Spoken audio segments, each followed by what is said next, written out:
pledge allegiance to the flag of the United States of America and to the republic for which it stands, one nation, under God, indivisible, with liberty and justice for all. Well, very good, everybody. We, for the last week in August, before school starts, we seem to be rather busy, but we're mindful that it is Labor Day kind of week, and we're gonna roll through some business, and we're gonna do that right now. And I believe there's some modifications to the agenda, if I'm not mistaken. Yes. Moira? We have a supplemental personnel report. So this is something I move to add this. Oh, yes, please. Yes, I move to add the supplemental personnel report dated today. Which we have in hard copy. Which we have. And To table item number 1 under instructional staff on the initial personnel report. second by Chris, without objection. Thank you. Thanks, Maura.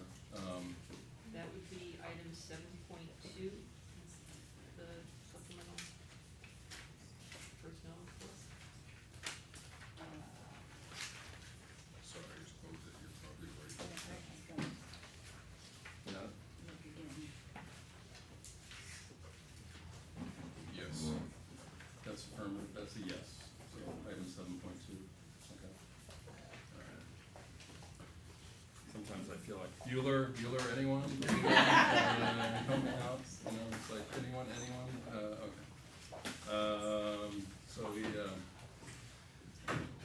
So without objection, we do have those adjustments to the agenda, and we will note that they will be voted on shortly. And no one signed up to speak. I'm seeing lots of administrators around, and I think that you probably don't. Lily's gonna talk later. We don't have student reps yet, and we probably don't need the board. We've probably talked enough already, and so if we can move down to this consent agenda, unless someone had something they really wanted to say. We're good? All right. I'll move the consent agenda. Second? Talking about Pat. Items are, as you see, finance review items, Chris, and and you have the personnel reports. Any questions? I don't have any questions. I can speak to anything. We've got from finance, we've got the tax warrant on there. And we also have a bid for compostable trays and also a technology agreement for equipment. I called it combustible trays a few times. I almost said that. That's what I said. Yeah. I thought that was a very good way to dispose of them, is they would just automatically, catch fire when you were done with it. Eat Yeah. quickly and go out to recess. Yeah, well, they used to let Cornell burn the dragon, and they stopped that because it was a fire, it was a health hazard. Pat, they took the fun out of that. I know, they, Sorry. the people concerned with our health. So we good? Anything else on the consent? All in favor? That's not quite everybody, is it everyone? It is. Oh, yes. It is everyone. Again, Bueller, All right, so, okay. So we're just gonna roll down. We'll do a quick review of the work sessions that have been ongoing for a bit here. And Ann, why don't you go ahead and start? Okay, well, legislative advocacy met today for the first time since the end of the year. Just to update, we are following up on the health insurance reserve. Nothing has changed since last week. We're here, it passed, the Assembly passed the Senate, and we're still awaiting word on whether or not the governor will sign it. I was able to join New York, to NISBA on various meetings in Senator Schumer's office and Congressman Reed's office this summer, and one of the issues we discussed in legislative advocacy are some of the changes on the federal level that could have some impacts, potentially negative impacts on kids. Particular, they're related to immigration with changes, changes to the regulations of the public charge policy that could impact how kids engage with families engage with free and reduced lunch. So that's one of the things we've talked about, is some of the where the kind of federal kind of intersects with school and some of the things that NISBA is working on. And that was one of the ones that we discussed in that. So we're gonna also try to set up appointments with Senator Omar's office and with Barbara Lipton's office. So that's where we're at. Thanks, Sam. Facilities, well, I guess that's me. Actually, I guess I'm chair of that. I'm chair of facilities, but you won't have to hear from me every meeting, because facilities, they're gonna be on the agenda essentially every month, going forward. Phase 1 is at state ed. We're told it is moving through those first batch of projects at Ithaca High, at Bell Sherman, throughout the district. They're close to being approved, but that only means we're just waiting on phase 1 to get started next spring. And but much of the work right now is phase 2, design and development, and that's we had a review of all the phase 2 projects at the last facilities meeting. Sean, do you have anything you wanted to add?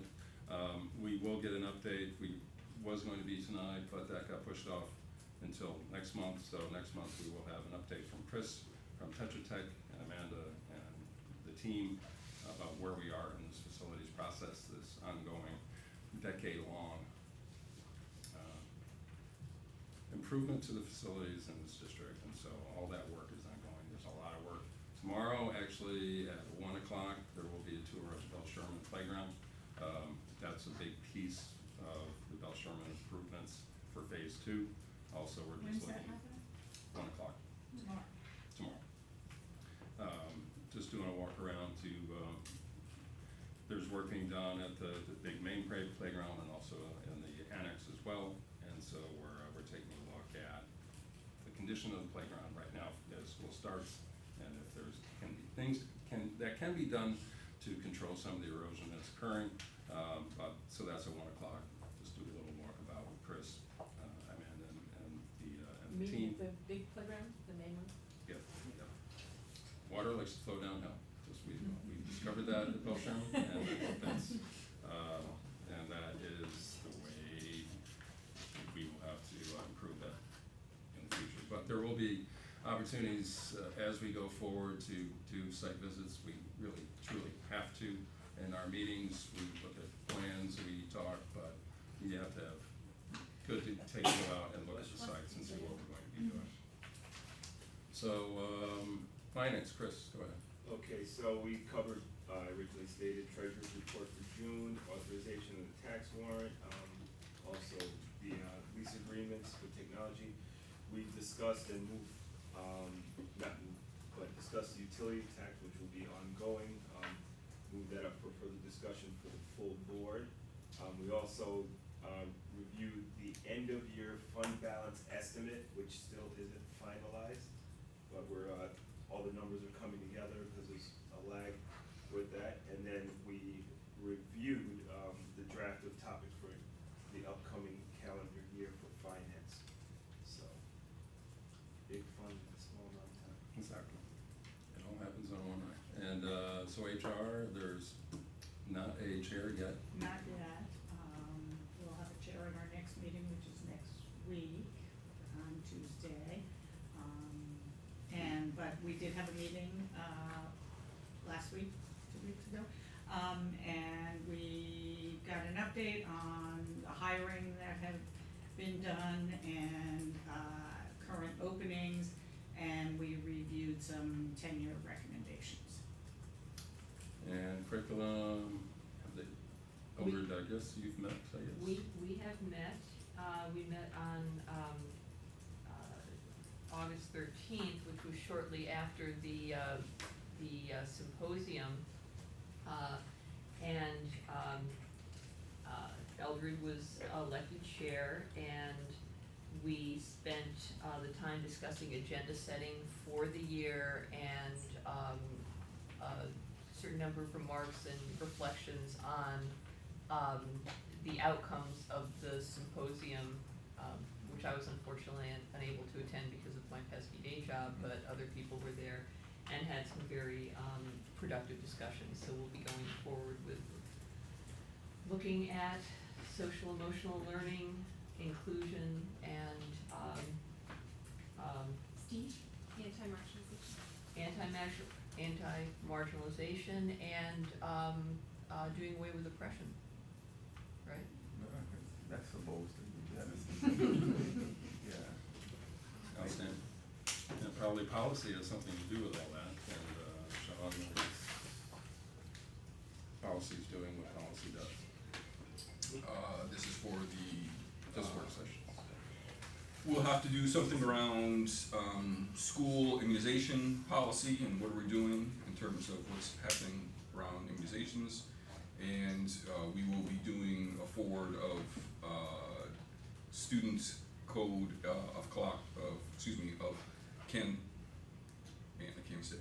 student code of conduct, and what we'll be storing to that over the next month.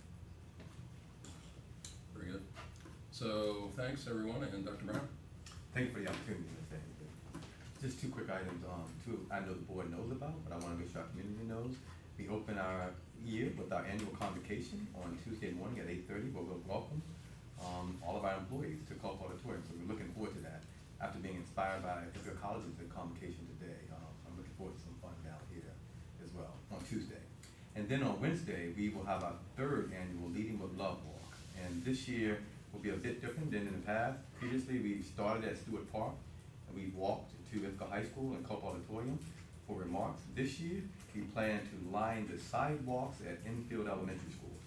It's an earlier start time though, so I'm hoping folks can show up at around 7:15, 7:20, so we can welcome our youngest thinkers to our school community. So we'll line the streets, and we have confirmation from the college presidents who were here last year, who will be in attendance as well, and some students from both institutions, all three institutions. So we're looking forward to a good start at Enfield on Wednesday, 7:15. And there's a press release out there too. Yeah. Thank you. President Pollock knows where Enfield is, Dr. Brown? She can Google it. Okay. I was wondering how the city folks are gonna get out there, but, we'll be there. City folks. Anything else, Dr. Brown, at this time? You set All me right, up so, every time, man. summer professional development review and next steps, and we're gonna be joined by others. Some of our friends that have come up to talk. Any more chairs? You don't need these, right? We're good. Right. There's only one cushy chair, so just, We don't need chairs. We're good. Chairs. It's good for us to stand up. exactly. Feels good. Alright. Hi everyone. Thank you for inviting us to speak with you this evening and share a few stories about summer professional learning. We have just a few examples that we want to share to really highlight what the adults in our organization have been working with. So I'm going to turn it over to Mary Grover, Inclusion Officer, Laura Evans, who is our pre-K-12 literacy officer. We have Deb Patak, who is the principal at LACS, and Lisa Sahasrabude, who is one of our instructional coaches. All right, Mary. Thank you. So we had the honor of hosting the Diversity and Inclusivity Symposium again this year. So it's the third year, and it grew. We had 450 educators, educational leaders from New York and beyond, representation from 11 states. We had over 100 ICSD teachers and administrators there to participate. And it fundamentally shifted our thinking and how we're going to interrupt oppression in this district and the professional development plans that we're laying out across every building. So I really wanna say these names out loud because the keynotes were outstanding. It is frankly unheard of to get all of these people in the same room. It was an opportunity of a lifetime for me as an educator. I'm still unpacking it. So we have Dr. Zaretta Hammond, who really called her keynote address that it's not students who are broken, but the system who breaks them. So what are we going to do to interrupt that? Dr. Bettina Love, she spoke about the importance of being a co-conspirator and the call to action to use our privilege to liberate our students and empower them. And then we had Dr. Sean Eversley Bradwell, who really reminded all of us that our thoughts become words and our words become action. So how are we going to communicate with intention? And then lastly, Dr. Dina Simmons, who's the Assistant Director at the Social Emotional Intelligence Institute at Yale, who many of us met when we attended Ruler workshop and talked about the importance of when we're embarking on social emotional learning, pre-K-12, that we don't do it at the exclusion of the socio-political context. Children don't have the luxury of not talking about and experiencing difficult things, and we as adults need to be doing that. So those are a very brief summary of what they shared that inspired myself and informed professional development for the summer.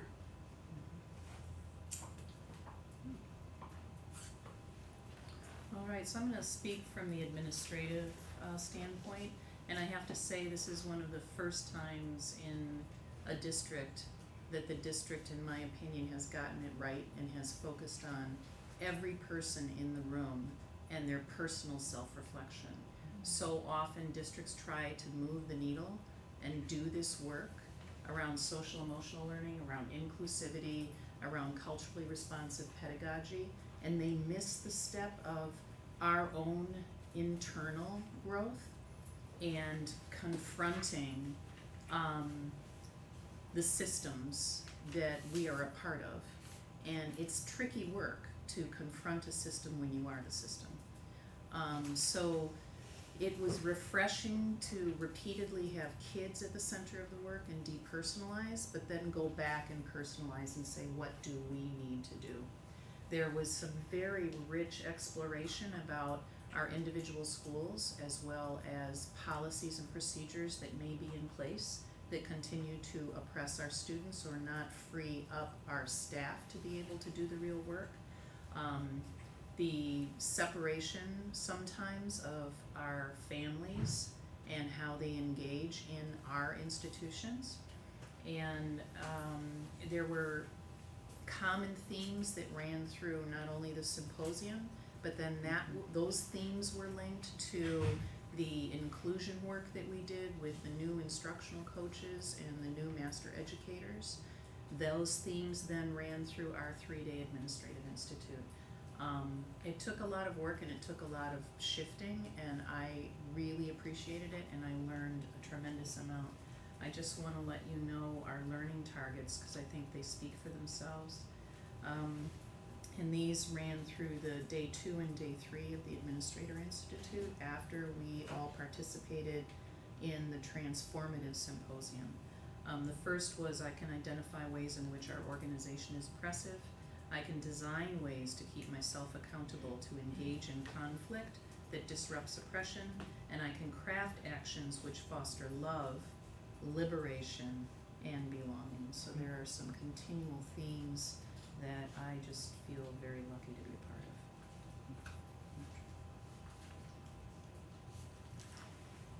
So our instructional coaches, as you know, we now have one instructional coach at every building. So there are 12 of us. And we this summer got the opportunity to meet with our team from each of our schools. So the Master Educator for Inclusion and our building principal. We spent time connecting the work of instructional coaching to equity, inclusion, and innovation. We identified components of high quality instructional coaching. We talked about how instructional coaching has the potential to be disruptive disruptive of an oppressive system. We talked about what that would look like and what it wouldn't look like. We also spent some time discussing the professional culture that is required for educators to give feedback to each other and, of course, then to receive feedback. It was a powerful 2 days, I think also, and I think it was really connected with the symposium work and the learning targets and the work that the administrators did at their retreat was obvious in our conversations as we all sat together. Anti-marginalization curriculum speaks for itself in terms of its potential to disrupt systems of oppression or systems that are oppressive, because we can use our systems in different ways depending on how we choose to. We are moving into the second year of our anti-marginalization curriculum. On the website now, there are 8, I believe, case studies listed, so you can go when you have some free time and you can see the work that our teachers have been doing. Remember, anti-marginalization units have a social action, which is the thing that distinguishes them from other case studies. Teaching our children that they can be agents of change helps them deal with trauma that they're dealing with every day in our complicated society. So this year we have 16 new teachers in our what we're calling the phase 2 of anti-marginalization curriculum design. We out of those 16 people, maybe 12 of them are working on a voting project, which is a really exciting project, a community partnership with Jeff Furman is the community partner in charge of the community part. There are 3 parts. One of the parts is teachers creating curriculum to re-energize voting in our community. The community part of it is Jeff is working on a contest to be the most votingest town or city, I guess, in the country, and he is getting other cities to join in, and not necessarily to just have over 18 registered voters, but to register our little children to vote in elections or votes in their schools. What's your favorite ice cream? Right, so we're hoping that teachers are going to kind of take this and run with it and develop real authentic opportunities for children pre-K through 12, and we do have we have a first grade teacher and we have the teachers from the high school who are the government teachers, so there is a wide range. At the same time, we have 5 teachers who are engaged in what we're calling on-demand anti-marginalization curriculum design. The 5 of us are writing up things that we have already done in the past, with the hopes of getting them up so that before school starts, teachers can really be able to use this to inform their practice. Whether or not they're going to reproduce the same case study that was done or not, at least they have something that they can look at and model themselves from. So we have these 8, we have 5 coming, we have 16 new teachers, and then we still have 5 teachers who have designed units of study but are not ready to make them public because they still feel like they want to do more work with students and make revisions as needed. So we'll be helping them to complete those as well. So continuing on the theme of instruction woven into our equity work, we talked a little bit in the spring about how literacy plays a part in our equity goals so that we cannot predict achievement by race or zip code. So the literacy leadership team was one of our strategies that we talked about, and the team met late in the year, maybe early summer, and then again in the midsummer after the inclusion conference. And we combed through quite a bit of data that had been collected from reading teachers, from administrators at all levels. And the literacy leadership team is a cross-functional K-12 team. And so after working together, we did some prioritizing what's our next best step, so as to really meet these equity goals and support literacy for all students. And so you can see from the dots there what they chose. They chose consistent curriculum and instructional materials, and then looking at data at every meeting and teaching teachers how to teach reading. So in that conversation, we had the literacy team worked through that data, and then a small group of the literacy leadership team broke off this summer to talk about how are we going to do that? How are we actually going to put that into practice? And so we have these three pieces: resources, professional learning, and ongoing support, as our kind of three-pronged approach to making sure we have high-quality literacy instruction for all students. And so in every initiative, we'll make sure that teachers have the resources they need to teach. They'll have the professional learning they need to use those resources, and then ongoing support to look at data and see how is it working. Is it working for us or not? If it's not, we'll revise. If it is, we'll continue to grow it out. And then the two pictures there on the right are the Lucy Calkins Units of Study workshop to support high quality reading and writing that happened this summer. So this was a couple weeks after the conference. And this is a model that's been ongoing, but it works, and we get the resources for the teachers, we provide professional learning, and then ongoing support through 4 extra meetings throughout the semester to talk about how's it going, what are some of the things that you're finding that you want support with. So we're using that model, and there they are working this summer. So that's our first one that we have kicked off with looking at the resources, the professional learning, and the ongoing support. So we've got some other things in the works. So quite a bit of planning and organizing this summer to start looking at phonics and books and interventions for students. So that's where we are with the professional learning and literacy for this summer. So you can see there are a lot of common themes. It's just a snapshot. We had many other professional learning opportunities, but we thought it would be helpful for you and the community to have a sense of what the adults have been doing during this quote-unquote summer vacation, right? Any questions that you have for us? Questions for the group? I don't know if I have a question that can do that justice. Where's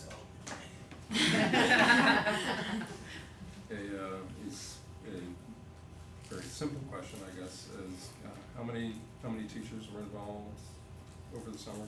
I mean, I know we had a large group at the big event, right? But I'm not quite sure what was the final number on that, and then how many other touches did we get throughout the summer? The summer is not over. We actually have more professional learning that's even happening up until Friday, so I'd be happy to send that report. But right now we're at hundreds of folks. Yeah. Hundreds, you're right, I think. Yeah, hundreds. Right. We have at least 100 at the symposium, and then. Right. I think it's important to include folks other than our teachers as well. I mean, today I said probably the best session of the summer, including even better than the diversity symposium. It was our bus drivers; they were all at the wing. Staff. Right. And I learned more about what to do when you're crossing the street than I ever wanted to know. Yeah, but they were all there. They were engaged. 100% attendance. It was outstanding. Right. Yeah. And wasn't there something today at the high school with the high school staff? Yep. Yeah. It also included bus drivers Yeah. and custodians and. Our support professors have been outstanding. That was a ruler training or in social emotional learning? Right, I used the term teachers when it really was staff. Educators. Educators. Educators, thank you. Excellent, yeah. Since we all are educators, So just a question, was ruler part of this discussion over the summer, or is that like a theme that's kind of tying it all together? And that's one question. The other question is, I'm always curious how you then bring all this to the class. Like how do you follow this up during the year? Like how do you take all this amazing work for the summer and then translate it when everything is happening at the same time? Yeah, so it was with intention that we invited Dr. Dina Simmons to come as one of the keynotes to the symposium to connect that and offer the perspective and the importance of doing and rolling out social emotional learning, starting with the adults first, to speak to what Deb shared about that self-awareness and to be mindful of the privilege and not roll it out and use it as another system that will continue to oppress students because it has been whitewashed or delivered in a way that makes me feel comfortable as the adult. I know as a building-based principal that we are one of the key levers in this work, which is why I so tremendously appreciated being empowered to do the work and have time to go to different sessions and bring key staff in my building to steep them in the vision. And most of them had come to the symposium, so every administrator that was there had multiple staff members that wanted to do that work as well. And we've all summer long had follow-up planning sessions, and I think I feel supported by the district as a whole and know who I can turn to for support for different aspects. And again, it just was so well integrated and structured, and we had think time, we had planning time. Cause it's challenging to do this work when you only have a few all-day professional development days. And that's part of the system that is a cog in the wheel. If you think it's just about professional development and all being in a room and talking about something or training, that's not how we change and transform. It's the daily work that we're able to do in PLCs and in curriculum meetings and in support team meetings, and on those moments when we're in the hallway struggling with something, and the training that we did about conflict. I mean, we literally got sentence stems about how you can interrupt dialogue and perspective, and that links to the ruler training, connecting to your own feelings and identifying them and then not getting stuck in them but growing through them. So there was a lot of planting seeds for sustaining this work that I really appreciated. I'd also add, we've got two of our instructional coaches here right now. So Right, Lisa right. and Dan are supporting two of our buildings, and we've got 10 more, along with our master educators in inclusion, in order to continue this work. And they're providing job-embedded professional development, so it's not standalone, it's in the classroom, it's co-teaching the lesson together, it's debriefing, it's coming back together, it's working with the PLC. Right, and certainly the board has supported that, because it Thank only you. makes sense. It's Yes. a 2-day symposium can be very helpful, but it's the day-to-day.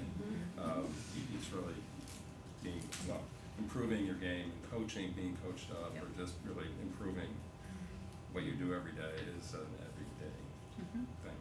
You can't hit a baseball just by trying it once, right? That's just it's for baseball season. But it's that repetition and practice and finding out what can I do to get a little bit better? How would I handle this differently? Trying to get that feedback in a safe place. Right. I mean, a workshop today that our coaches and master educators and some of our principals participated in was how to interrupt microaggressions. How do you call people in? You're calling out someone for saying or do something racist or heterosexist or classist or ableist, right? And so actually practicing that and then taking it to the classroom to our schools in a few days. Stan? I Go ahead. personally, I appreciated the comment about self-reflection in terms of how to confront a system when you're part of the system, in terms of thinking about our teachers here nationally, and it's mostly white women, so how do you see yourselves doing what's right for students, but also acknowledging your baggage, your identity, and like what you bring to the classroom. Yeah. So I think that's super important. And just tying in with Lisa, you were talking about 16 teachers that are working together to build curriculum. Just wanting to know, are teachers' aides or teachers' assistants pulled in, just thinking about the identities of our teachers and how they're able to do that work while they're also doing their own self-reflection work and unpacking? Is there like follow-up to check in about just what it's looking like, and if it's if their intentions aren't getting in the way of the impact of the work that they want to do, if that makes sense. Yeah, right now, the curriculum designers are all teachers. But that doesn't mean that it has to stay that way. I think having all voices invited is important, and it would be a good way to expand our work. Anything else for the group? And they can, if not, then they can go home and all that stuff. Thank you. Outstanding job. Thank you. policy, Sean had to step out for a minute, so I think Moira and Pat, go ahead. We are looking at policy, 5422, and can we get that up on the screen? I can't. Have you got, because I lost my connection.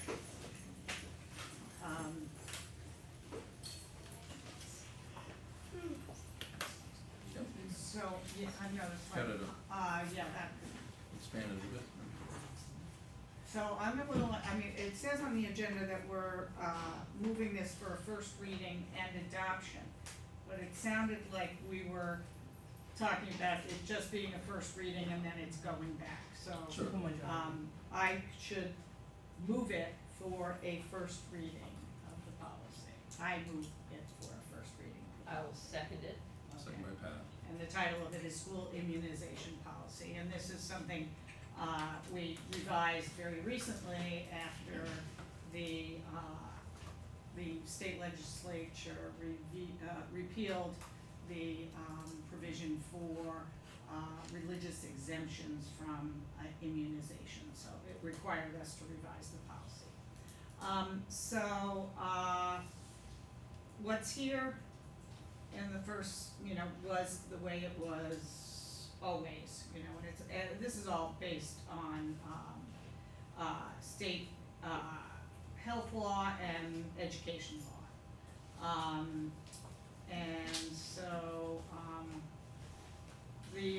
Let me read aloud the one paragraph that, students are subject to exclusion from school if they fail to provide proof of immunization as listed above. The only exception that may excuse a student from some or all of the immunization requirements is a medical exemption based on a certificate signed by a physician licensed in New York State stating the specific reason or condition why immunization is detrimental to the child's health. The statement must, quote, contain sufficient information to identify the medical contraindication to a specific immunization, unquote, and this comes from the law, and the medical exemption must be approved by the superintendent of schools in consultation with the district's physician. And parents who disagree with the district's determination may appeal within 30 days to the Commissioner of the New York State Education Department in accordance with New York Education Law 310. Unimmunized students with medical exemptions may need to be excluded from school for the duration of a communicable disease period. Comments, questions? But just to clarify, after we drafted this, then the state of New York passed additional, much more stringent regulations governing the conditions under which a medical exemption may be granted, and basically set up a new and much more stringent review procedure at the state level. And so the reason we're not asking to vote on this tonight is that we really have to bring this back to the policy committee to make sure that that our policy reflects New York State requirements, law and requirements. I mean, the one piece of it that I know, which is very, very recent, as of like a week ago, a regulation that the physician's statement has to be on a particular form. And it didn't used to be, and now there is one form and only one form. And as the policy stated, we were aware of this, it has to be signed by a physician licensed in New York State. But it must be on a particular form. Now, the policy as it's written now, it says based on a certificate signed by a physician. That kind of implies that there is a particular form, but we may wanna make it more specific. And I think they've also been communicating, you may be able to help us out here, about more specific detail about what actually constitutes a condition that would require a medical exemption. That not every medical condition is contraindicated for any or all immunizations. So I believe the state health department is giving physicians a lot of guidance on that. And then the doctors, their statement on the form will have to provide the specific information that meets the state standards for contraindication. We as a district, as a board, as a superintendent, we don't make that determination. Right. That is spelled out in the law, and so the policy will make that clear. Right.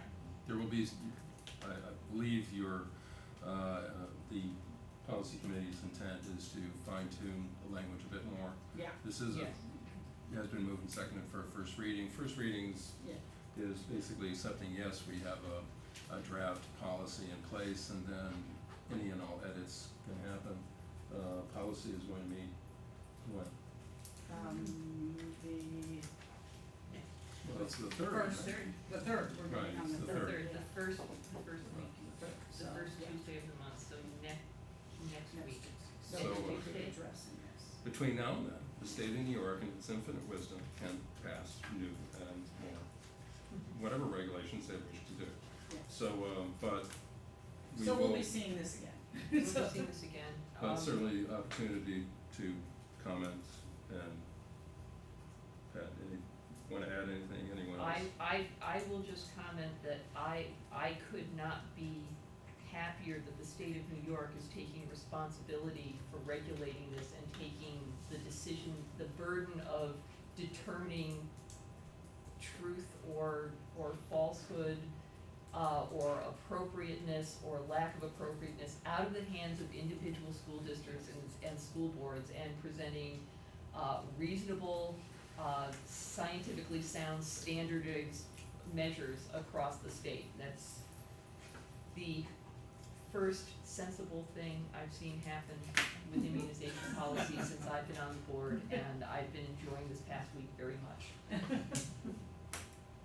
And we're discussing this at the policy meeting next week on the third, and we're also going to discuss how this impacts students with IEPs who opt for the religious exemption. No, they're not Nope.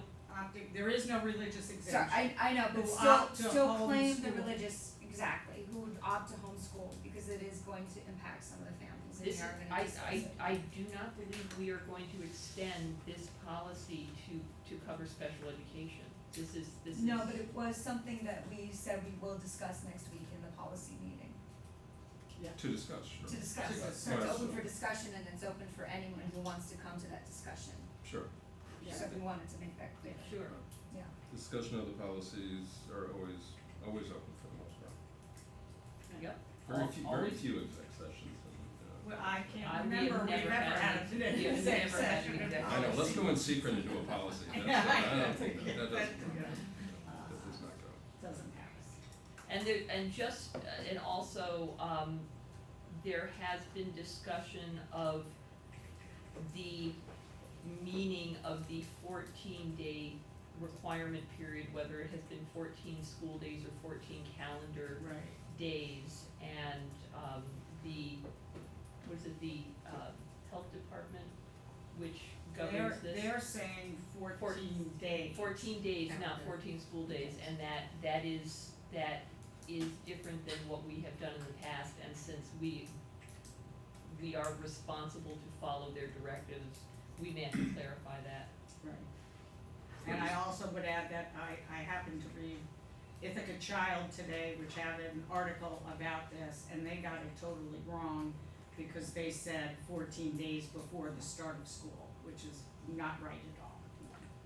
And we could mention here that there has been considerable communication between the school district and all of the families who have been known to have religious exemptions since June, right, since this came up, that there is a district policy in place, there are procedures, and that families who had a religious exemption have been communicated with, so that they have been aware throughout the summer of how policies have changed, requirements have changed, what are the responsibilities, their immunization responsibilities for participating in summer schools and summer camps, and now going forward into the school year. So this should not be taking anyone by surprise. Covers all public, private, Montessori, any All school. schools. And Any school daycare. setting. Charter schools, And charter schools as well. And daycare. daycare, preschool, Absolutely daycare. daycare. Anything New York State licensed. Haven for germs. Builds immunity in the very young. Yeah. Thank you, Pat, for that. So this, anything else, we'll just vote on it. Did you We'll- second it, Pat? Pat seconded. Yes. We'll just vote, we will have an opportunity to vote on the first reading, and then as we said, it will go to policy. And Sean, you good? Do you need anything? We're gonna make it. You're gonna make it? Yeah. Give me a minute, but yeah. No. So I think we can continue to move on. All in favor, first reading, thank you, and Sean's in the room. And we're gonna count that as a yes. So long-range fiscal planning. I'm gonna invite my friend to talk to the page. Wish to share a few data points with you all, and then engage in a discussion, which we hope will be a discussion at every board meeting going forward, as we grapple with our long-term fiscal health. So, really, Very good, Yeah. all right. Hello again. Nice to see you all. Amanda Verba, we are a family first organization. Amanda Verba is with her daughter this evening and committed to doing that. And obviously we collaborate very much, so I am going to be talking about long-range fiscal planning this evening. So, many of you remember this slide that we showed back in October of 2018 as we were engaging in conversations about maintaining what our school district values, right? Our small class sizes, our small neighborhood schools, lots of offerings in secondary, many adults, co-curricular offerings, and also recruiting and retaining the very best staff, right, that we could. And we were talking about ensuring that we maintain that programming and that compensation as well. We also, during that conversation, and we will reiterate now, noted that our tax cap, our state aid, our other sources of revenue have remained at about a 2% increase, sometimes a little bit more, but it's been pretty flat, right? And we know that we've had to discuss and we've brought up these future possibilities to ensure that we can maintain the level of programming and compensate our folks at the appropriate rate. So we've talked about things like the utility tax, and we had that public hearing a few weeks back.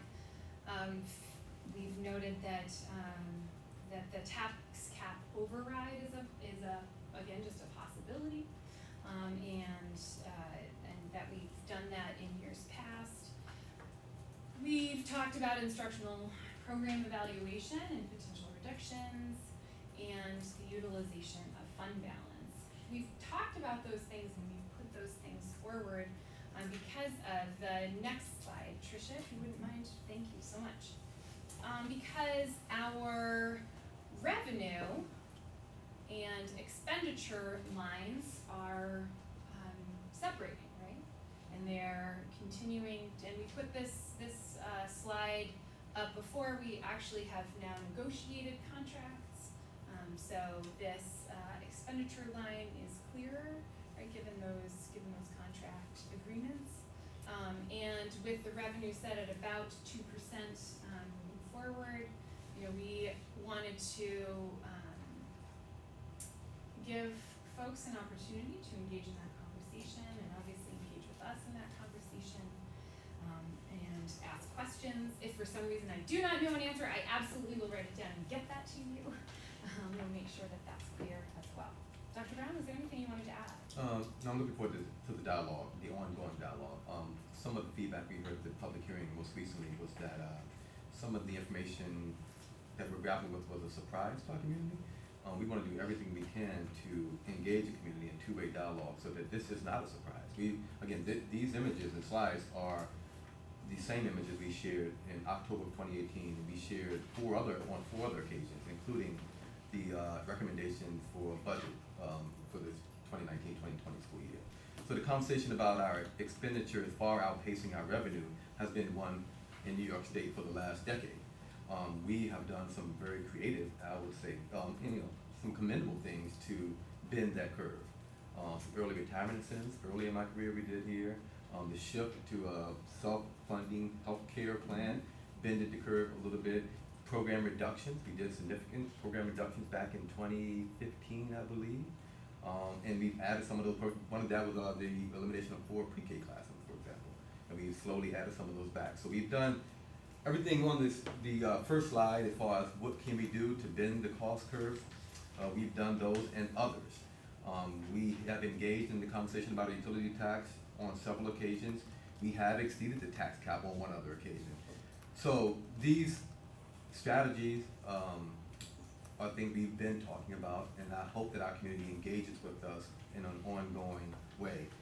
We're living in a 2% world as far as revenue. I don't anticipate us ever living in a 2% world as far as expenditures, particularly if we wish to maintain the type of excellence we have here. Small schools, small class sizes, multiple opportunities for our young people at the secondary level, robust offerings, which has allowed us to do the amazing things we've done for young people. So it's just a conversation we need to continue to have. And I hope, as a community member, having conversations with my fellow community members, that this is not a surprise. It's just a hard conversation. It's hard because it's hard. And we have fortunately been in a place where we've been able to do some things to shield off significant changes to our school district, while at the same time lowering the tax rate and offering opportunities where folks can live in New York State in our beautiful community. And I would add one more thing, and in no way is us talking about these potential new funding sources or increases to our revenue stream is only in reaction or response to what we've done with contracts. I have now been a part of, I think it's now a dozen contract settlements in my tenure here. And as Rob and Brad have reminded me, we've never had the funds to fulfill those contracts. It's always been up to us to think about how we're gonna reallocate funds to meet the needs of those contracts. So our conversation is not in response to what we've done with our conversations. I think I've heard that rumor as I've walked through Wegmans the last couple of weeks. This is not in response to, it's the ongoing conversations. So anyone who says that is just a misinterpretation of what I or the folks on the board have been saying. Lily, would you be able to speak to some of the ways in which we've utilized the fund balance in the past? Sure. So we have, each year, we allocate a certain amount of fund balance, right? We're able to put into our fund balance each year. We have been pretty responsible about spending down some of that when it's necessary. So right now, our fund balance is at about 21 million, which is a little less than 16% of our total budget. In terms of where state averages tend to range, so out of 669 districts, we're at the lesser end of that. We rank 95th, right, from the end, right? So the average is around 20 to 21% of within, maintained in fund balance. So over the past few years, gosh, I wish I had the audit report right in front of me. There's this wonderful 2-pager. I think it's even on page 60. Why do I remember that? And it speaks to how we've allocated and spent some of that fund balance in order to continue programming. But it is starting to go down a little bit, right? And we're not putting as much as we had in the past into our fund balance. I'll just speak to that just briefly. At the finance meeting, Chris said that we got a update on the fund balance for this past year. We closed the books, June 31st, and so they reconcile. And so we, at this point, that 4% amount that we're allowed for, the undesignated fund balance, we're down to about 2.7 or 8, Chris, it was in that range? That's what I was just looking up, and Right. if we. So we've used fund balance, but we had funds that Yes. carried over, and we were able to put a little over $1 million into the capital reserve that funds the bus purchases. So we still need to fund that capital reserve, that savings account to buy buses every year and some other items.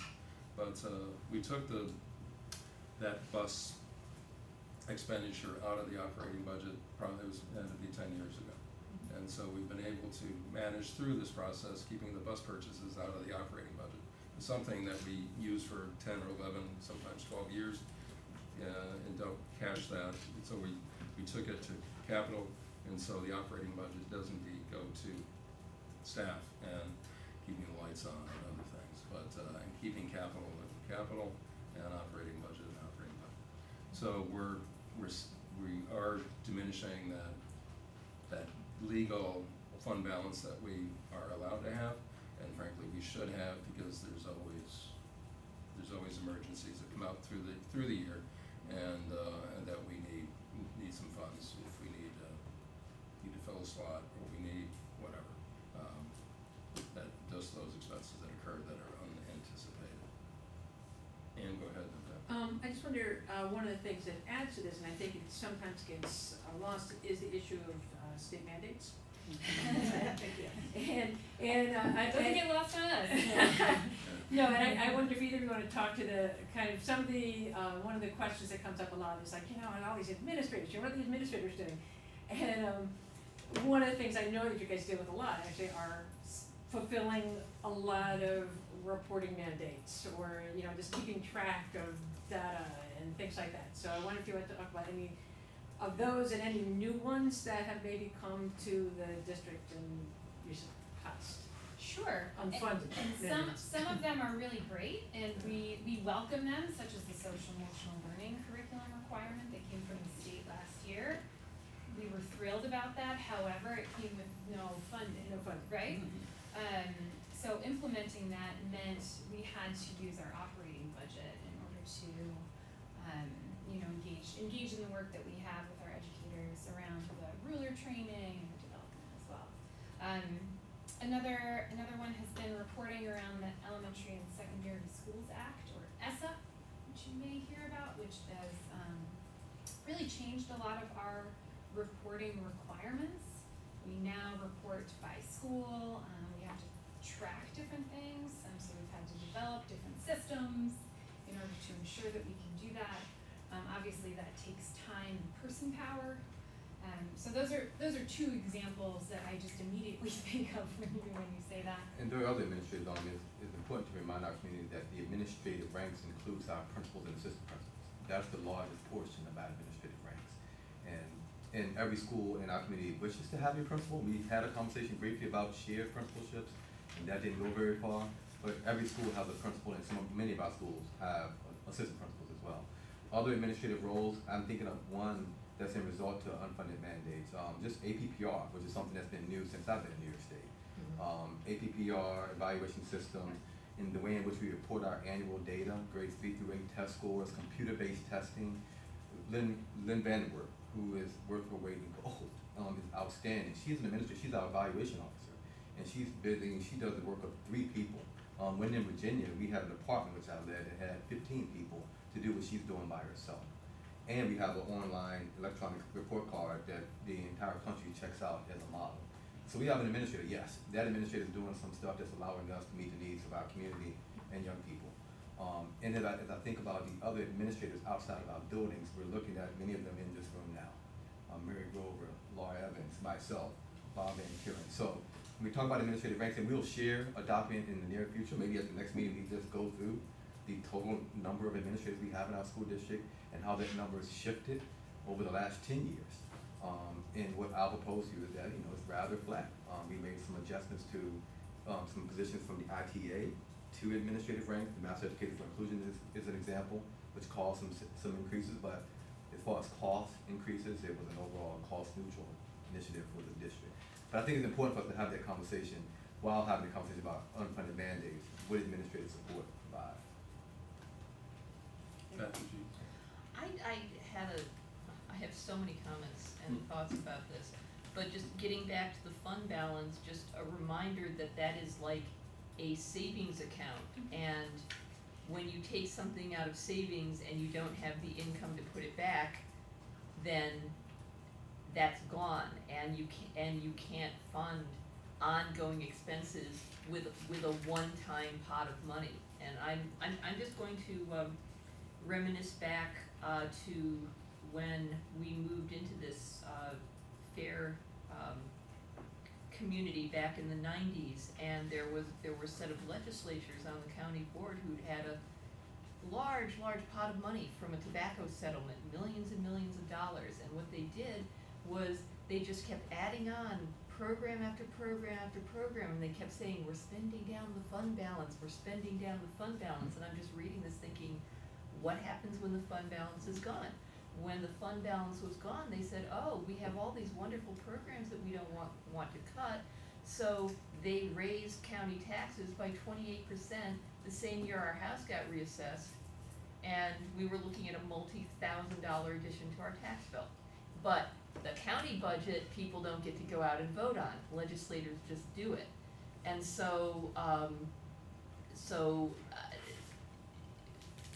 the stability of the fund balance is to allow us, I know I'm not on finance, so I'm taking a leap here, Pat, you're on fire, bro. is to allow us to, meet our financial obligations with the fluctuations in state aid. Like, our fund balance got us through those years when the state stopped sending the aid they were legally obligated to send, and that and it took them years to get back up to their legally obligated levels, and that was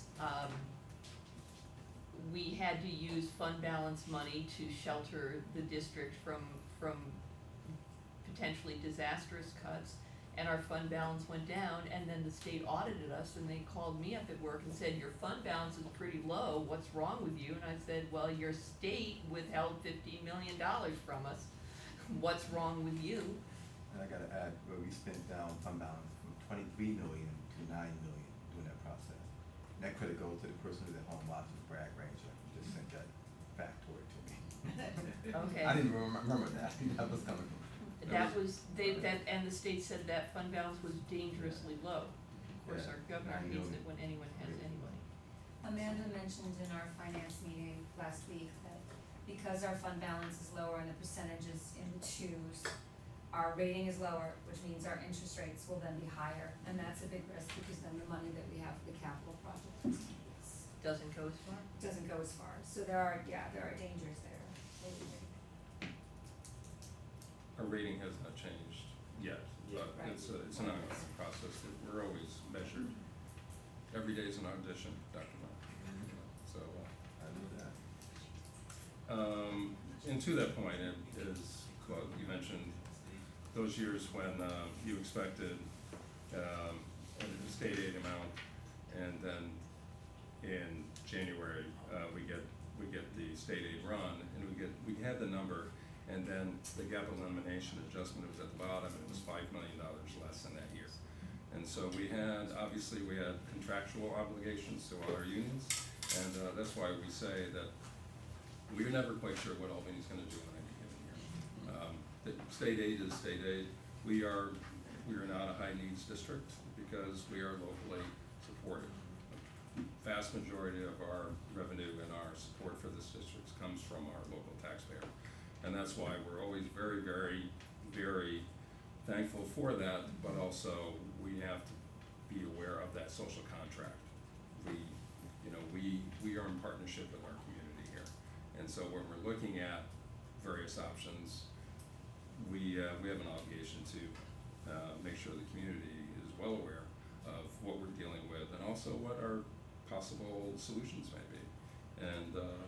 And certainly, you know, we've gone to the limit on the tax levy limit. We basically could not go less than that. Whatever the tax levy is, that's what we do.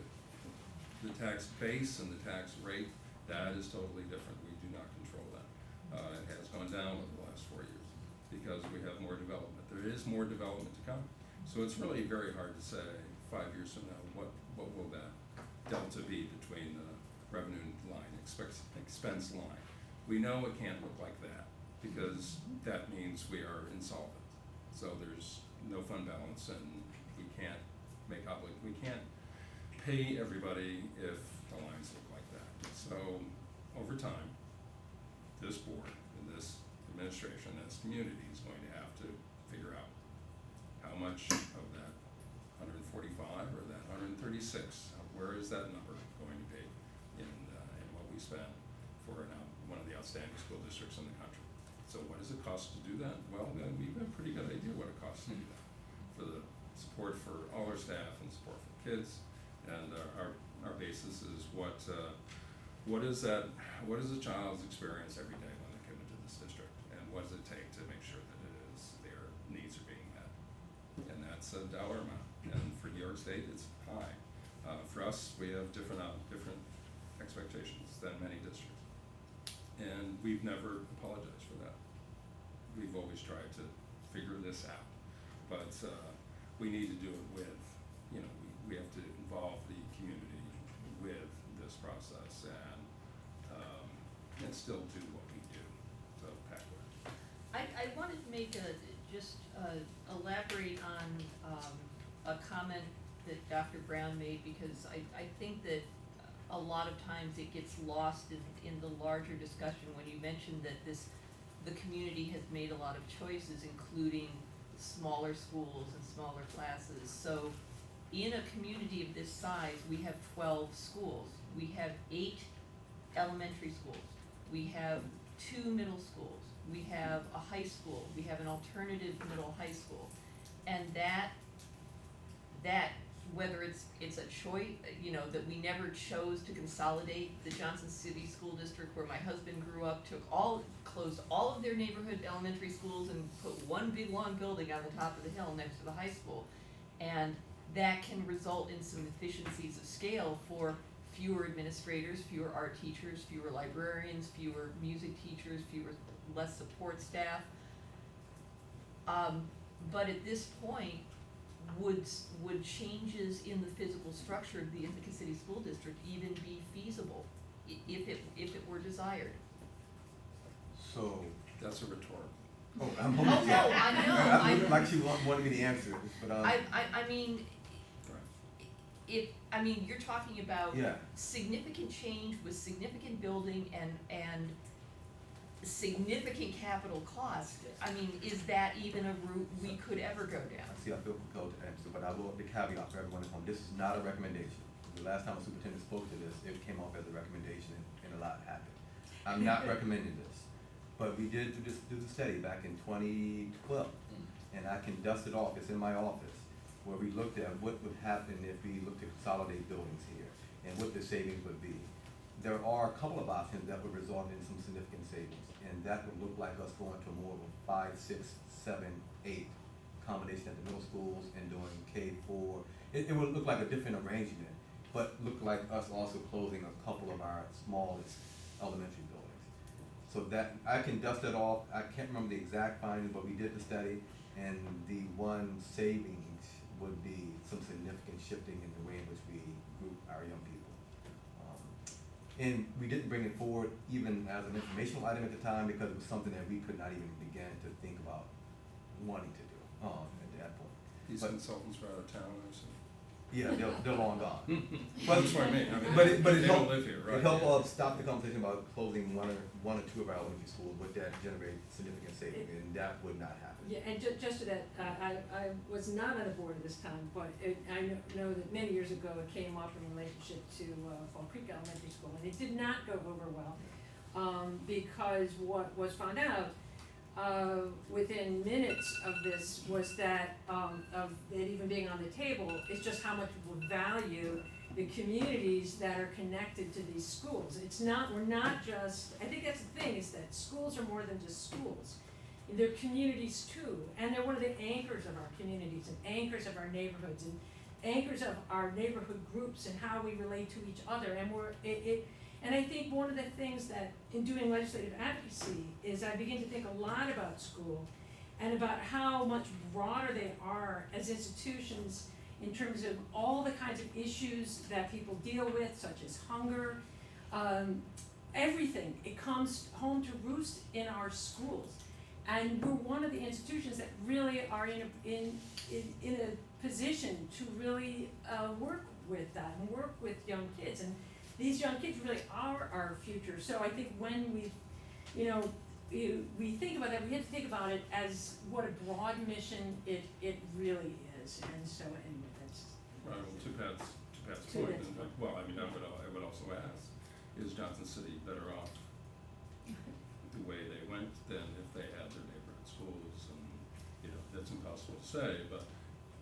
All of was that it- also comes with a price, and in terms Yeah. of, Right. yes, it does. How do you pay for that building, that construction? Well, there used to be a lot more state aid for new construction than there is now. And the state is not paying for new buildings for districts that aren't growing, right? They finally stopped that. So there's certainly different fiscal realities, but it's kind of leading up to a point about, what the community wants. The community wants small schools. The community wants well-paid teachers, fairly compensated teachers who are valued. Other staff, obviously. And Staff, all staff, except for administrators. So for, But the community is also stretched to the limit financially with regard to taxes.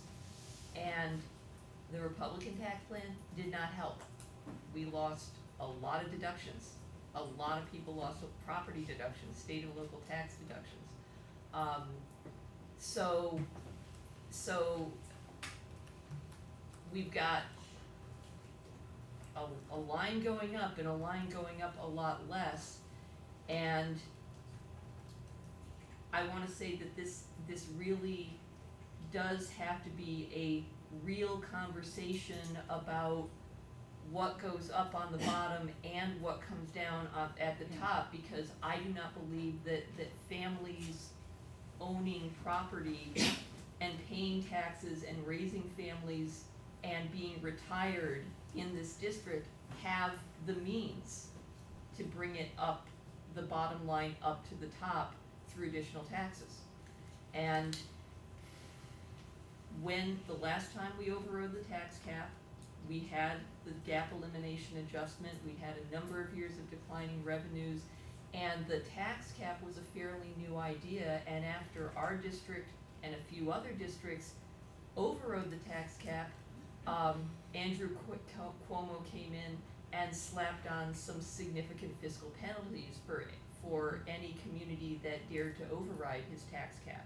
And so it's not just paying a couple more percentage points, it's losing the rebate, and it does something to the star exemption. So so obviously it requires a supermajority vote, and then what happens is, so there's a property tax relief credit, and in order to receive that, the person must be a homeowner and live in a community that adhered to the Everywhere. Yes. On all levels of government, At all including the levels. city, the Yeah. county, the town, Right. everybody now, they're all knotted together. And they And have to so- have received basic or enhanced star benefits and have an income of $275,000 or less. So that is the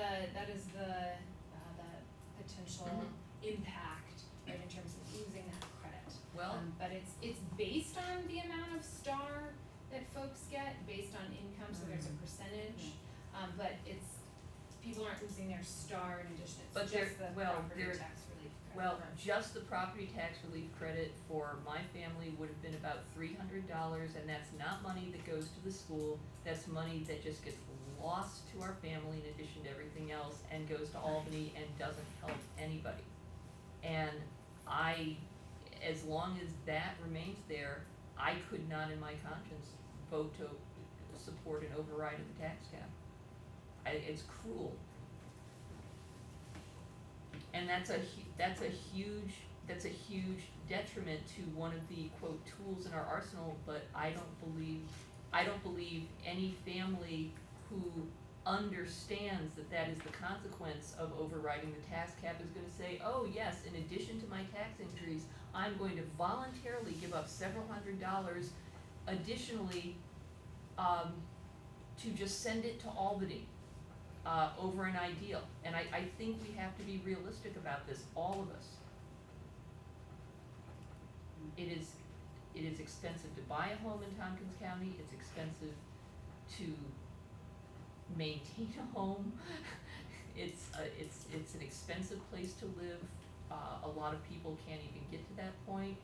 And, you know, when we were talking about a potential utility tax,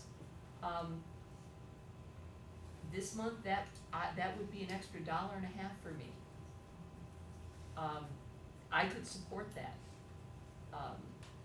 But we've gotten considerable outcry from that as being overly burdensome. I want to just add a follow-up though, that an increase in overriding the property tax wouldn't just impact property owners. A good portion of that would also be transferred to renters as well. So it's not just whether or not you own a property tax, do you pay more in taxes. If you're a renter, then you end up paying more in rent to compensate for the increase in property tax as well. So we have a great deal of conversations to have about, one, does a utility tax make sense? Does it more equitably distribute the taxes that we have to pay for this in the community? Is an increase in the property tax or overriding the tax levy, is that something that we want to consider? I think there's a lot of long-term financial conversations to be had, in particular to maintain the exceptionally high level of education services that we want to provide for our community as well. So I imagine that will be part of additional conversations as we proceed as well, that, you know, either way we go is going to be difficult to have these conversations, but it's also the financial reality, the fiscal reality where we find ourselves. Other comments? I just wanna add one more thing to the discussion about, you know, why do we have so many elementary schools and couldn't we consolidate them? A huge factor in this district is just the geographic size of the district. Right. How many square miles is this district? 160.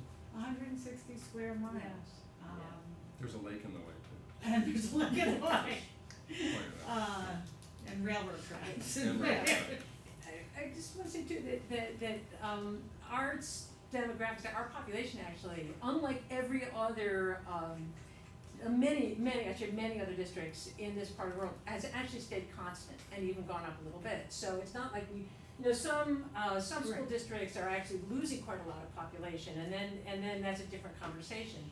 But ours is really held pretty stable because people are continuing to settle in this area. And I think the other thing is that over time, what we have received from the state has, in terms of foundation aid, has been flat, absolutely flat. So as a proportion of our total aid, it gets less, it's a smaller proportion every single year. And then I come back to my original feeling and belief is that truly, the school is more than a school. It's kind of a core of our entire community. So it's an investment that we are in fact making. So I just to put that into any future conversation in terms of what kind of investment we believe in making, not just for our schools, but as I say, for the community that it anchors.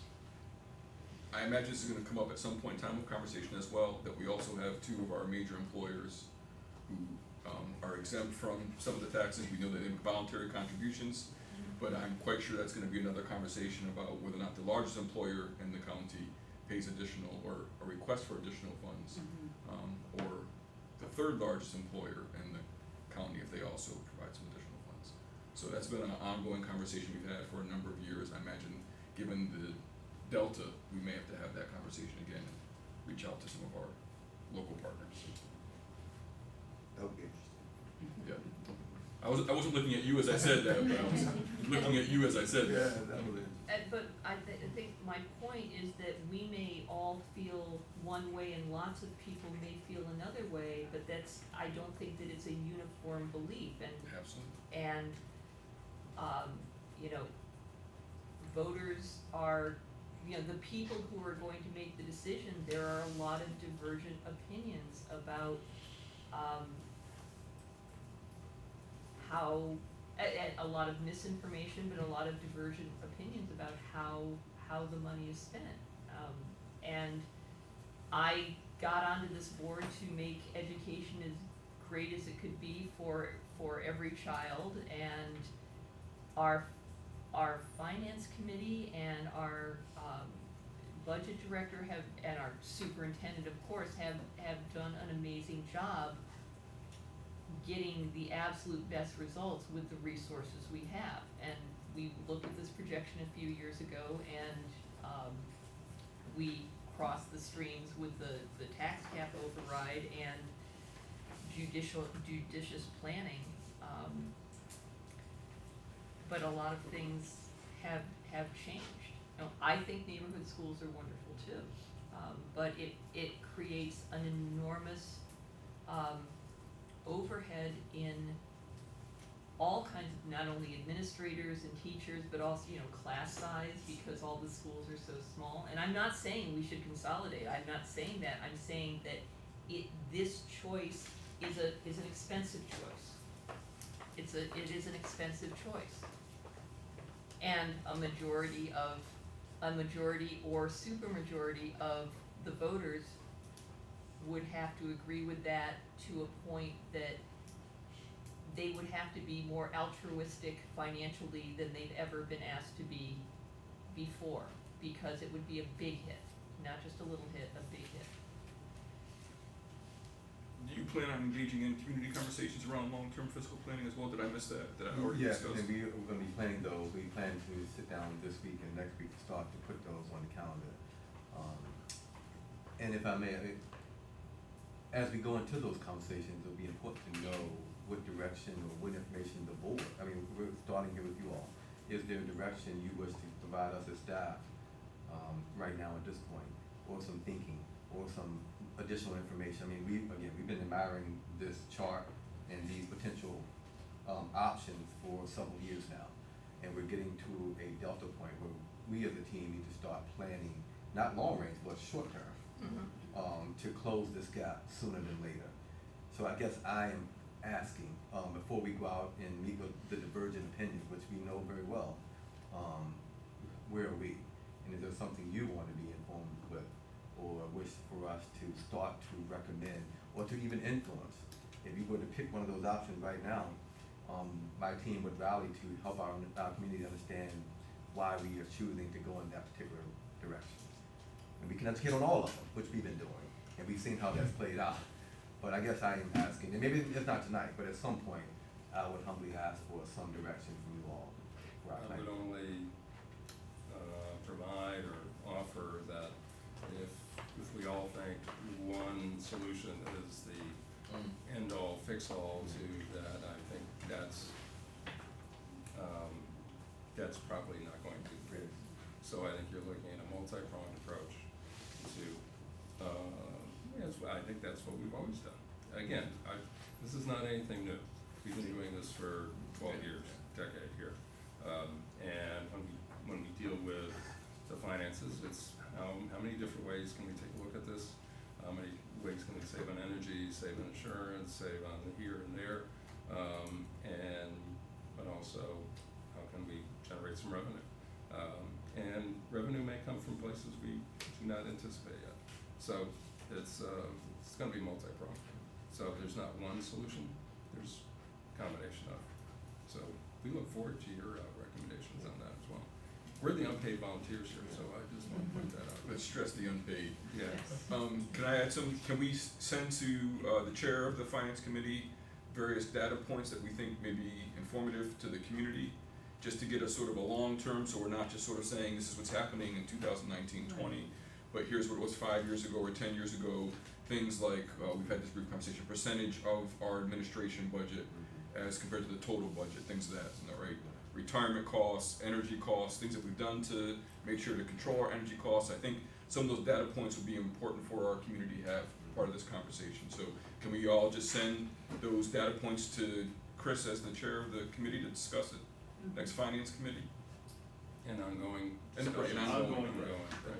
So I was actually gonna recommend that and also state, because there's a lot of confusion when some topics rolled out, you know, folks, we moved several years ago to year-round budgeting and education.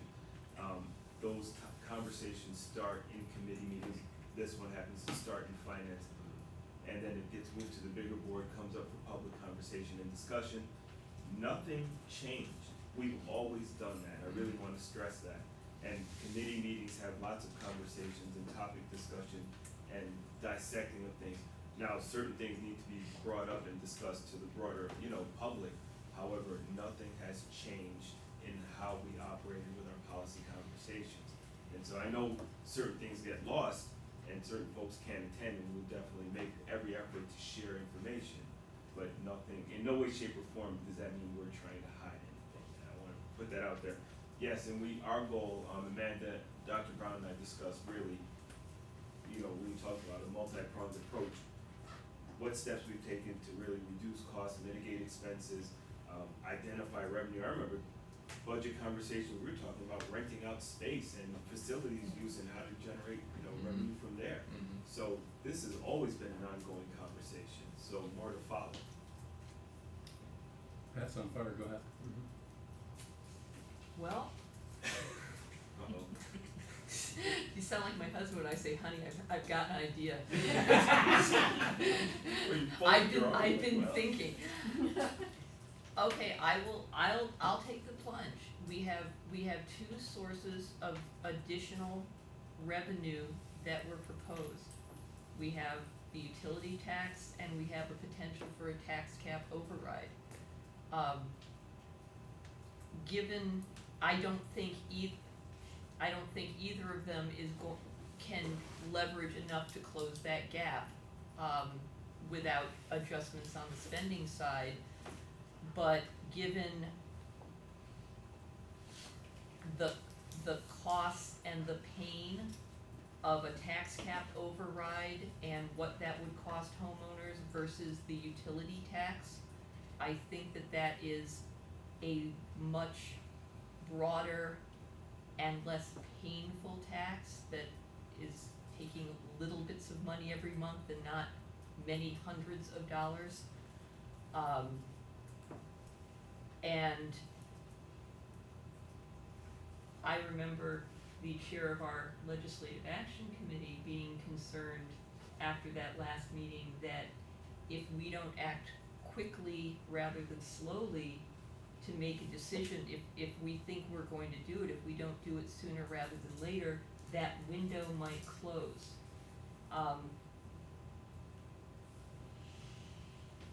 I listened to every comment at last week's meeting. I read every online comment, every email comment that came in. I don't believe that I'm gonna say this, I don't believe that holding multiple meetings is gonna change any single one of those people's minds. And they certainly have a point. Additional taxation is not pleasant. NICEAG's probably gonna whack us all anyway from what they're doing, but a lot of the points that were made, like, well, it's all right that Utica has this tax because they've been doing it since the 50s. I don't think that we should be blamed because we held off on taxing them for an additional 60 years and are proposing a small percentage now. I don't think that should be held against us. I think we should actually be congratulated for that we haven't been instituting that tax for all those years. So, you know, these other cities have had this long-standing tax, and it is, to me, it's the least painful and most practical way to raise revenue if the board is agreed that revenue needs to be raised beyond what we've got. Simple math. Yeah. You can't increase expenditure without increasing revenue, or else that continues to grow. That's, And so I know one of our members is not here, but I'd like to hear where my fellow board members stand. I agree with what Pat said. I think that for a number of reasons, all of which Pat has already stated, the thought of overriding the tax cap, it just seems to me a non-starter. But I also feel like, and there are a number of reasons to go for the utility tax sooner rather than later. But I would also wanna couple that with cuts in expenditures, and we have really got to look at that, because we in fact don't really even know how much money the utility tax might bring us. I think we need to find out, but at the very same time, we need to be really looking at how we can, cut our expenditures. As one may imagine, I'm probably in the direct, not for more, but I'm in the direct opposite viewpoint, that utility tax for me is a non-starter because it doesn't go to a public vote. And that seems like a process that's a little off for me. So overriding the tax cap is something on the table for me, because at least then the community gets to decide that, realizing how difficult that part is. We know that we can't have this full conversation on September 10th. I know that you want to have part of it now. But so we're looking at having this full conversation on this, an agenda item on the 24th or on October 8th would be the next meeting. So I recommend that, without question, that we put it on an agenda soon, so we can have a full conversation about what our options are and what that looks like. And then what the impact of that would be. So I agree, Pat, we shouldn't wait. If we're gonna do it, we should have that conversation, but I also think it should be on an agenda item so we can notify folks about what our process is gonna be and how it's gonna happen. Right, you need both sides of the information to Laura's point, right, to vote on the utility tax in a vacuum without saying, okay, what are the other steps that we're considering within this district? Yes. And also, I mean, overriding, I certainly support the idea that the public should have full voice and in this process, and so we'll talk about the utility tax. Utility tax is forever. Overriding tax cap is once, and so then we go back to tax levy limits, et cetera. So there's multiple ways you can look at this, and but I think we're gonna need to see from the administration what does it look like with programming, et cetera, with X amount of we're gonna have to make assumptions on what would a tax override look like, and what would a utility tax look like on the revenue side. I know it's estimates, but you're gonna have to give either 0.5 to 3%. What's the recommendation? And also on the if you're thinking of override, that override might not be, that could be what's sometime in the future, but making assumptions, what does it look like in the thank future? you. That's what I wanted to state also. We're talking about really slowing this increase down and not kicking huge increases down the road, because we could say that, you know what, it's gonna be somebody else's problem.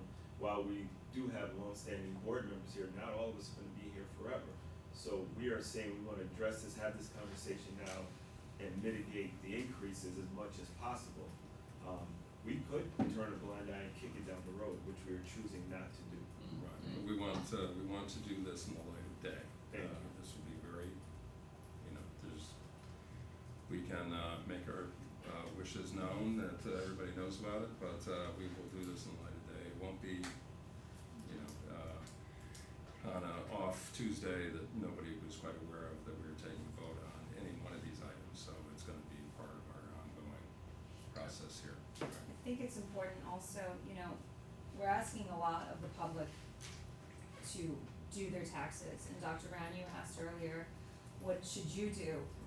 And I think that some of the comments we're getting from the public is that they question us being financially responsible. So when we look at our fiscal planning, are we being responsible? And so often we hear about the administrators, well, we're not seeing the numbers, and I know that the best example I can use for like a concrete example, if we're gonna go out and you're gonna talk to the public, is there was a lot of frustration about the Master Educators of Inclusion. And, we but we took a job and we moved it and we switched it. Now, from what I understand, this was actually a money-saving move, but on paper, from someone, when you're just doing the research as a member of the public, it doesn't look that way. It looks like you took someone who was making $50,000 and you replaced them with someone who's making $85,000. So if we're gonna talk about this and we're gonna ask people to say, hey, let's raise our taxes, I think we need to show that we are being financially responsible and how we're doing that. We can't just say we're doing this and this person's important. We need to say, here's what it is on paper. This is what we were spending before, this is what we're spending now, and we're really working the numbers. We don't wanna raise your taxes, but we have to. We have to show that we are being responsible. Without that, no one's gonna back anything. I think the only thing I would add to that is that, particularly for long-term board members, that this has been an 8, 10, 12-year process of fiscal responsibility, of finding creative ways to save the district money, doing things like trying to find ways to reauthorize our debt in various ways to save us a couple $1 million here and do things that way. And so part of it is continuing conversations that we've been having. It's not that we have not been having these conversations. It's that some folks are paying attention for the first time of some of the conversations that we're having. It does not prevent us from having those dialogues, but these are dialogues that we've been engaged in about administration costs. And for being real, I think last time we did the numbers, I think it was like 3.7% of our budget was administration costs. If we think that's gonna solve this, then I think we're lying to ourselves. There's some other real costs that we have. Long-term health insurance, salary adjustments, services that we provide for folks, transportation. We can go on a line of how expensive it is. And so I think Rob's point is that no one thing is gonna solve this issue, but multiple things in our collaboration is part of what's taking place. But I want folks to know that we have been involved in some tough conversations for at least the past 10 years that I've been on the board about being extremely fiscally responsible. And I would encourage folks to come to our finance committees to sort of see how this long-term, year-long process happens for our fiscal responsibility. Basically consider the best in the state at it. Yes, yes. Just For to a variety of piggyback reasons on for what the over. Erin said, we will be, when Sean spoke to data points and specifics and things like that, that is what we will be putting together. But, not to dismiss what you're saying, I really cringe all the time when folks always jump at this administrator. It's a great talking point, but I know, we value education here, but we can, we'll cut that, and then what? So, and how much do we cut, and what's the game? So I think what you're saying with the transparency and understanding what we're doing and how that affects us, but I really just, it bothers me when we talk about cutting administrators, and I use the example of Enfield, where we made some moves, we did some shifts to shore up some situations there. So I would be hard pressed, and I want somebody to talk to me about cutting an administrator there, okay? And how effective what we did was. And we do certain things for certain reasons to get certain benefits, and when we see the results, no one's complaining. So we need to be realistic, and folks need to actually show up when we're making these decisions, and need to realize when we make those decisions, the reason why. And, I just get frustrated because that's a knee-jerk reaction, and I've seen it, I got the emails, and I've heard the comments, but do you understand what that entails? And I would, we'll go ahead. Well, I would like to add that one of the things that Dr. Brown brought to our district was the ability to appoint and nurture effective administrators.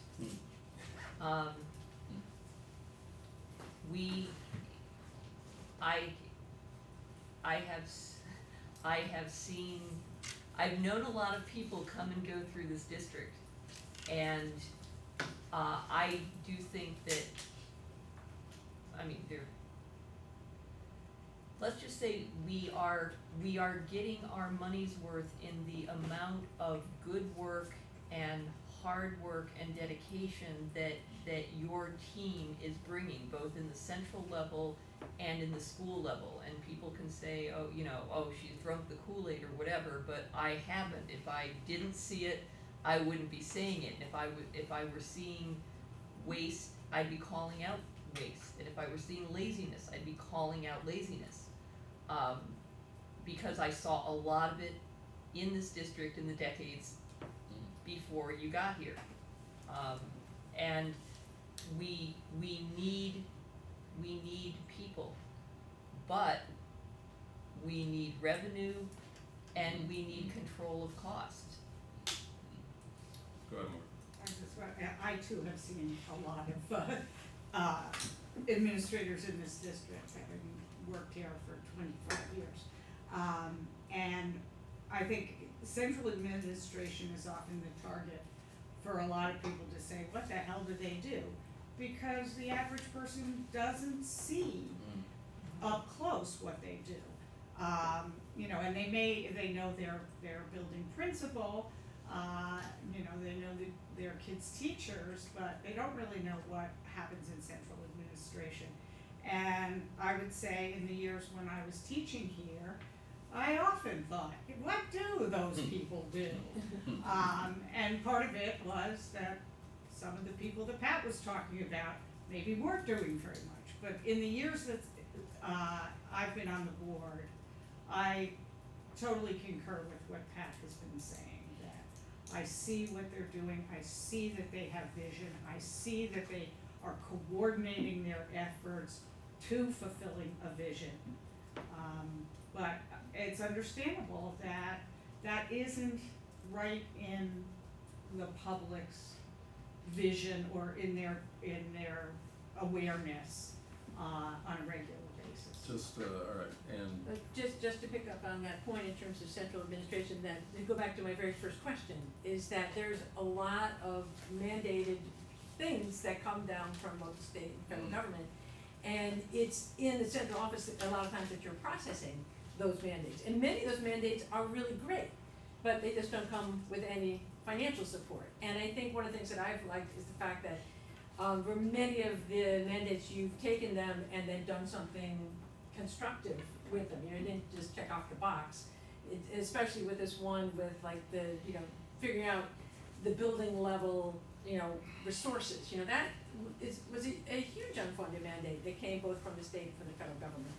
But when you actually have that mandate and then you constructively process it and utilize the information so to improve the education, for me that's a really positive thing. So. we have some more items to get to. I will. Can I just add one thing? Go ahead. I kind of want to go back to what Erin said in terms of transparency and looking at the entire picture.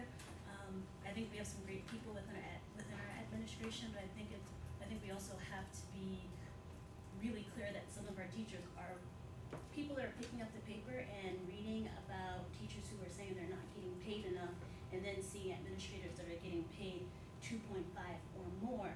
I would be appalled too, and that's not because I don't think Lily does a great job, not because I don't think Mary does a great job, but if I'm seeing people that I personally know that work as teachers and I'm seeing them working part-time jobs, and then I'm reading about administrators that are getting paid six-figure digits, and then now I'm hearing about a utility tax, the story just doesn't roll together. So I think yes, those questions are valuable questions to be asked, and I get telling people they should come to meetings and they should do this, but those are clear class differences, and when there is not transparency and people are put in positions they're not given the opportunity to build capacity because jobs are not posted, there's going to be no trust because there is no transparency, and that is a fact that happens over and over again that I've seen. And I think that is frustrating. If I was a teacher and I'm struggling to make ends meet, and then I'm getting this bill, or I'm a teacher and I'm saying I can't afford to live here. We've had teachers sit in front of us crying because they couldn't afford to live here. So I think we have to understand the realities that some of our staff are living with, and we don't need to be social workers, and it's not our jobs to fix their lives or deal with all these things, but I think we do need to look at the bigger picture, and everyone's coming to this district with different things. I'm in complete agreement, Nicole. I would just challenge the transparency aspect. there is transparency. Folks may not be paying attention all the time, but it's not like anything is done behind closed doors. So we can have some additional conversations that I'm sure are gonna come up, and we absolutely have to have these dialogues. You're absolutely correct, right? And I'm looking forward to what those dialogues look like. But, And and just to clarify too, I had to push with back the- just a little bit. When we heard about the master educators, there were questions where most of us were like, what is the difference between this and this? And we didn't know this was coming down the pipeline. So there are some times where we aren't. Complete in agreement, but the ITA knew what was coming down the pipeline. So if the teacher union is aware of what's taking place, then you can't say there's a lack of transparency. That's also a conversation with our union as well. So that's what I'm talking about. So it's not like a decision happened, we just made this take place. It's that it was in dialogue and collaboration with our ITA members. That's more what I'm talking about. And would also, to compare apples to apples, if you take a position and you compare it and you put that on the open market, are you saying that we're overpaying these folks, or they wouldn't go someplace else and get that pay? No, I'm It's- saying that there have been times where we have chosen someone to put in a position and a job was not posted, and I don't think that is Well, equitable or that's- fair to our That's totally complete staff. different than saying That's not that- transparent, that's what I'm saying. Okay, I'll give you that, but saying that teachers are looking at folks making X amount of dollars and they have to work 2 jobs, but you can't compare that to the positions. That I'm one not position saying that can they be- don't work hard, I'm No, saying, no, no, I'm saying that the people pay that don't scale- work, I'm saying the people that are picking up the paper that don't work within our district, and they're reading about our teachers that are going on strike, or saying that they're working multiple jobs, and then they're also seeing salaries, they don't know the ins and outs, and I'm saying that that's where the misperception is. Yep. I'm not talking Okay, about okay. specifically That, our let's staff. look for, Yeah, I I was look just forward to those going by- conversations. yeah. Absolutely, I'm in agreement. I look forward to those conversations. So we're gonna move on, but I would just point out that, and just remind everyone, that we are an elected group that comes together every year to vote on the budget, and we put it out to the public, and they agree to it, but we impose higher taxes every year. It's not a question of, gee, we won't raise taxes this year. Taxes, that revenue number goes up every year, it's never gone down, and because that's what it takes to run this district. So, we impose, with the community's agreement, but we impose an increase in taxes every year. And that is our job, and we need to move on. But, one more, So, but we raised the tax rate, but because the larger community is growing economically for the past 3 years, individual taxes have gone down by hundreds of dollars at times, and therefore our taxpayers have been paying less for the last 3 years unless they've been reassessed. And So so a way to get some of that back without having them wipe everything out, and just, no, I'm just talking taxes in general. The other factors we are need more money factors every year. factors that we do not control. And so we control what we can control, and we vote a certain tax levy. That is our job, that is our role. What the tax rate is, or what that taxable pool of asset is, that's not us. That's not, we cannot control that. So that's why we do what we do. But we need to move on, but we'll have more conversation shortly. But we do have a few more resolutions to do, and we need to wrap this up if we can. thank you. I move the resolution to create a capital project advisory council. Second. The language is here in the agenda. The purpose of the capital project community advisory council is to explore long-term district facility needs, examine capital project plans and timelines, and collaborate with our district architecture and construction firms. In many regards, this is another opportunity for us to be as fiscally responsible as possible. The last time, the 2008 capital project, is that what it was, Robert? 2007 capital project, that we found ourselves sometimes responding to retroactively things that have arisen, and this is an attempt to make sure we explore the multiple phases, to be forward thinking and planning, and to try to do this in a way that is the most cost effective and cost efficient as possible. The idea would be the advisory council would offer suggestions to the facilities committee, and then the chairs or chair of the capital project would update board members quarterly into the completion of the capital project. This is a situation like our other advisory councils where all board members are invited to participate, even while they may not be officially assigned to be on that advisory council. But any board member at any point in time obviously is welcome to do that, and as our other advisory councils, they are in essence invited by invitation from the superintendent is how we've been operating these advisory councils. There's a lot of moving parts, and so we need to be able to spend a bit more time on a monthly basis to review design and development, and obviously we're implementing phase 1 where we're doing phase 2 and eventually phase 3. Well, but phases are multi-year as well, so this is an opportunity to have some continuity as from year to year, and to make sure that the taxpayers are getting their money's worth. That's for sure. So. One quick question on that is, in terms of facilities committee, would that take that function completely out of facilities committee, or it would just be, would the architects still come to facilities? Oh, no, absolutely. No. This is just, it's a added value. It's a plus. I see it as being a supplement. You know, we spent an hour talking about phase 2, and it wasn't even in detail. It was just trying to get the basics. Just draft form. Right, and it didn't even get to talk about other facility issues that we have, just long-standing capital projects that we know, regular maintenance, things of that nature. And so trying to find a way in which we can actually invest some time to get into the details, to sort of understand where it's going, and then be at facilities meetings. Well, it would be my vision, but I'm not even sure I'd be privileged enough to be on the committee, so. Good, Dr. Brown? All right, so let's move seconded. All in favor? That's everyone. And thanks, Sean. Sean wrote most of that up, I think, along with probably some help. But we appreciate that. There's a BOCES appointment letter. This says discussion. This really is not much here.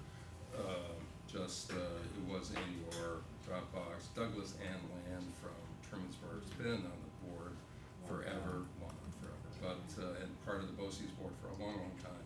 She has stepped down, and this is a letter just to appoint another person until they do another election. So it's pretty pro forma, but I think we at least have to. We have to vote on it? We don't, but we get the opportunity to register any objections or complaints, and so we thought it'd be a wise idea to have it on the official agenda. And you don't even need to do it today or tonight, but we just want to make sure that all board members had a chance to see the letter and to follow proper protocol. Thanks, Sean. And then board development agenda, that is our next meeting, correct? September 10th. So Sean, you just want to speak to that briefly? Yeah, that staff development, we're looking to do 3 things. One is to have some conversations about our board processes. That includes communication with media and the public, talking about attendance at meetings, discussion about exec session topics, and how individual board members can request and add agenda items to both committee and full board meetings. And so spend a little time just talking about some of the quote-unquote nuts and bolts that we need to do as a board. Spending some other additional time talking about individual board member priorities and having a conversation about what we as individual board members want to do. We're also going to borrow an idea we believe from Eldred, who's not here, which was having each of us select a particular topic that we'd like to present, a 3 to 5 minute presentation to our other fellow board members in a spring development session. So spend some time to do some research, and then we can have that conversation about issues that are important to us. And then we're going to spend the last little bit of time finalizing our superintendent evaluation. And the alarm went off. The vision, we're assuming that there's some district business that we'll have to deal with for a little bit on that day, but that will be taken care of initially and immediately. We hope to get to board development at 6:30 and perhaps a couple hours to wrap it up. So, board meeting, our public meetings start at 6 o'clock, and indeed it will again, and then we will go into a closed session that will be potentially an exec session for us to discuss various items that Sean just listed. Yep, I'll get an agenda out to everyone as soon as possible. There are some times when we do board development, we invite, we do it with staff and administrators, and, this one's gonna be a bit more closed, I guess. And that is our right to do so as a board. It says so right somewhere. It says so right. Anything else? Are we? One last item, Yeah. that we have a special voting meeting next Tuesday between Yeah. policy meeting and HR. We imagine at the start of the school year that there will be some personnel items that we have to address, and so, we want to just make sure that we have a quorum available between, it's listed at 6:15, so policy will start at 5 and go to 6:15. HR hopefully will begin at 6:15 and go to about 6:45.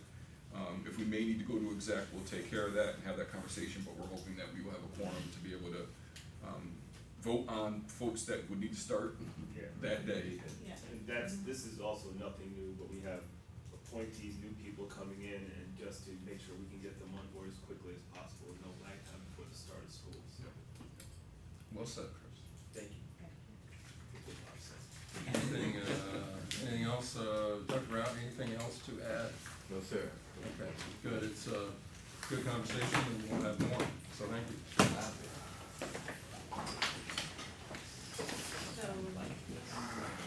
So,